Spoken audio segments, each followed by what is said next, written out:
Murabona za VIP nongeye kubasuhuza cyane.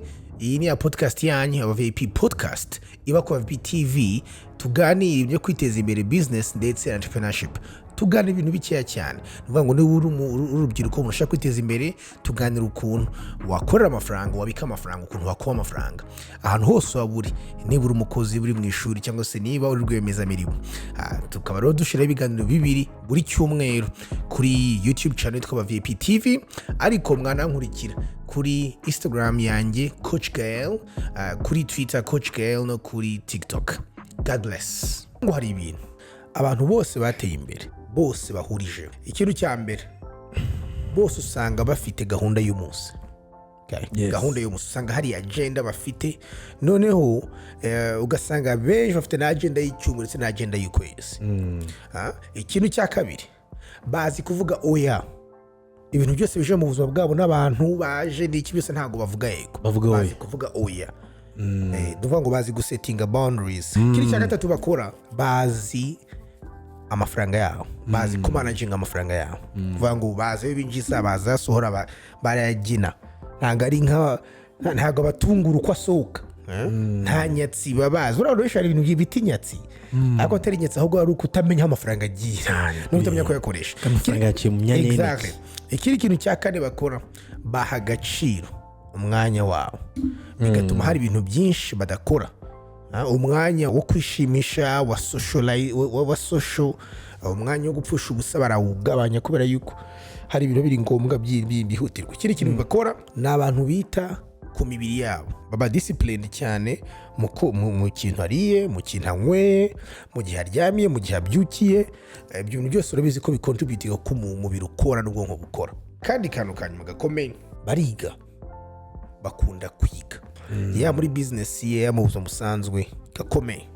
Ikindi kintu cya nyuma, ntabwo bita kuri pressure y'abantu bari iruhande. Icyo twakwita peer pressure cyangwa se social pressure. Wangu reka nkora ibintu ukora ko kanaka bikora, reka spending cyaka ngure ntuzagira ngo nanjye bambone. Ntabwo ajya muri gahunda zawe ngo amenye ibyawe, yagira amashyari cyangwa agendere ku byo wakoze cyangwa ashe gupingana nawe. Ibyo bintu ni ibintu ngo ni imico abakire bose bahurije. Ken, tuvuga kuri kimwe kimwe.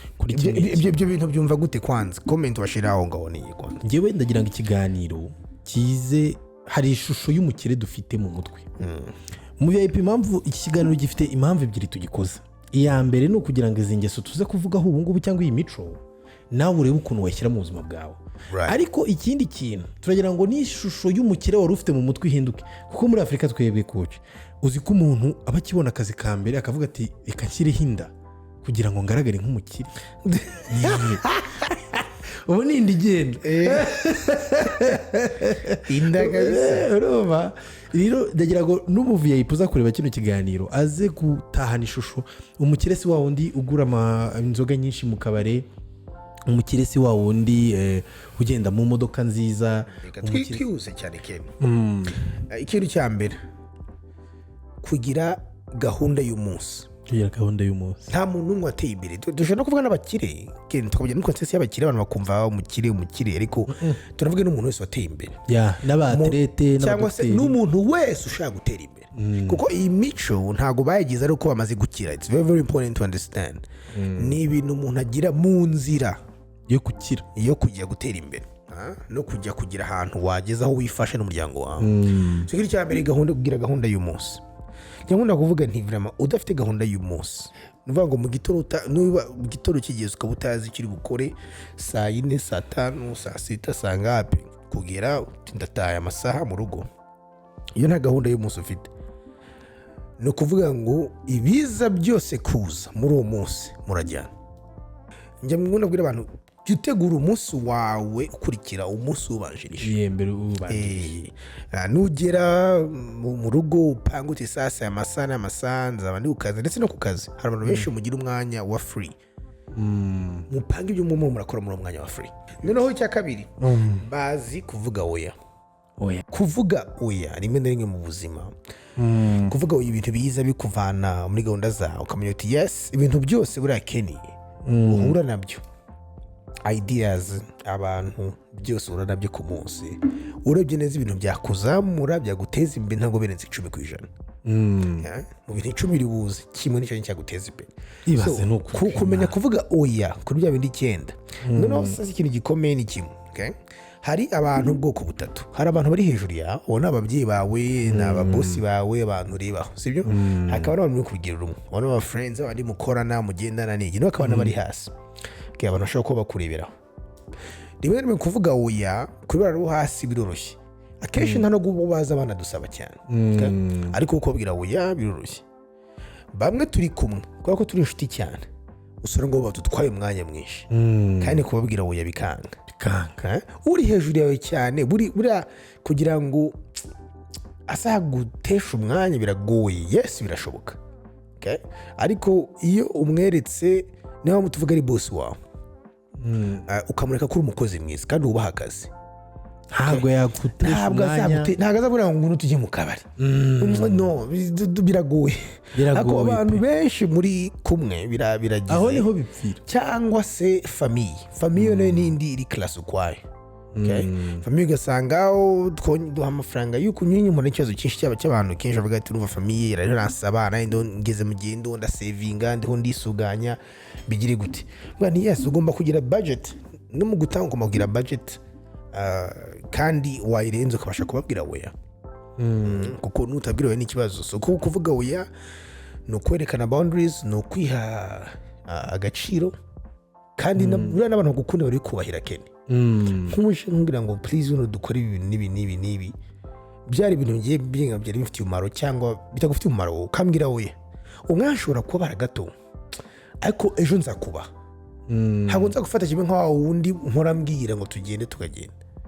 Urabibona ikiri kintu cya gatatu ntabwo tubigitendeho cyane ko tumaze iminsi tukivuga. Yes, icya budget imbere ni umuntu uzi ko managinga, uzi amafaranga ye. Yes, aza yinjira azasohoka, azi ibintu byose azi ko investisinga bitumaze iminsi tubikoraho. Ibi twabikozeho n'ikiganiro kirambuye rwose cya budgeting. Ikiri kintu nacyo ngo biga daily. Kene ibi ni ibintu nkora scheduling byanze bikunze. At least iyo mfite umwanya byose biri settled system maze creatinga, burangiye kuva 2 PM maze gukora digestion, ugeze good 5 PM badi hondiga shaka a new thing, let's say a new thing that's coming up. Niba ari AI kambe ni document aho ndebi sineze kuba software engineer ngo mbijye ku program, ariko I want to understand how it works. You want to understand kugira ngo nzamenye naho abantu nzakoresha, niba n'ibyo nzashoramo uko bizabihagaze. Niba ari ikintu gishyashya kiri ube gikeneye new level of marketing, reka niye kuri marketing nubwo muzi ntigeze nkubitanayo. So ibintu bishyashya birumfasha muri business, at least ibintu bishyashya birumfashe no kwimprovinga mu kazi ukora. Ikintu gishyashya hora byevuriwa niko nari ngiye kuvuga. So iyo ndi busy rero ubu ngubu nshanga mfite isaha imwe, aho ngiye umunsi nabaye busy cyangeze amanama menshi cyane nk'undi ndi mu bintu byo birasa ibintu bishyashya. Kininganiza umunsi nta kantu ndebye, like let's say nta article nsomye, nta good content nkurikiye ngo nandike couple things, umunsi nibwo nicira ubanza pe mba numva atari sawa. Ati ndi nkabone nka cyagiye wumva ikintu kigucira ubanza ko hari ikintu tujuje uyu munsi. Yes coach, uri kuri ako kantu ko kwiga, uzi ko hari igihe wiga entertainment yawe ikagera ikaba kwiga. Of course wiki ikindi kintu undi muco mwiza cyane tugomba kugira ni umuco wo kutita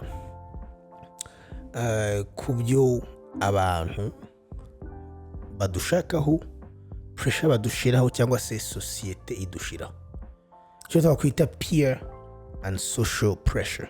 Cyane yamwe n'abantu haba diaspora barabizi. Mu diaspora usanga ati twese ugasanga ibigezeho mu diaspora bose no kugura inzu ugasanga bo barashana ku mazu, uguze 400, uguze 500, uguze 600 kugira ngo barushanwe. Ariko nziza baba barushanwa n'ibyiza byo kugura amazu rwose ko turushanwa ku nkweto. Barushanwa ku bintu bidafite umumaro. Exactly. So abakobwa bakiri bato ugasanga barushanwa bitewe na nibyo bira trending. Abamama bo mu magusa, abamama ati intebe ngo runaka turusha intebe ngo aturusha televiziyo. Abantu babaye akasa mutwe hama ikindi kintu nacyo ni ukuvaluinga umwanya wawe. ako kantu aho coach uzi ko bigeze kumbwira ikintu cya value your time umbwira ikintu gituma nibaza iki kintu cyatumye ntekereza cyane. Urambwira ati ku isaha yanjye ubundi ati mankoreye amadolari 400 renga. So every single slot of my time making sure ko ikintu ndimo ndayikoramo kiruta amadolari 400. Exactly, time is money. ako kantu ndago uri kutwe tugatekereza time is money, kandi nanjye nahise mbona ari byo. umva ni formula yoroshye ushaka wisha Abavip. Fata umushahara wawe, umushahara kugira ngo tubyoroshye reka tuve ku mushahara wawe ari 100 buri cyumweru nibyo uhembwa. 100 rero bigabanya amasaha 40 2,500. so ngo buri saha yawe y'agaciro kawe ugeze ni 2,500. utangira kubara buri mwanya wose nk'amafaranga hari ibintu bizagabanuka. umwanya utakumarigara, utamukabare, mu bashuti bwawe muvuga ubucucu, cyangwa se n'umwanya umara scrolling kuri TikTok na za YouTube chaku kandi ibintu bidafite n'akamaro.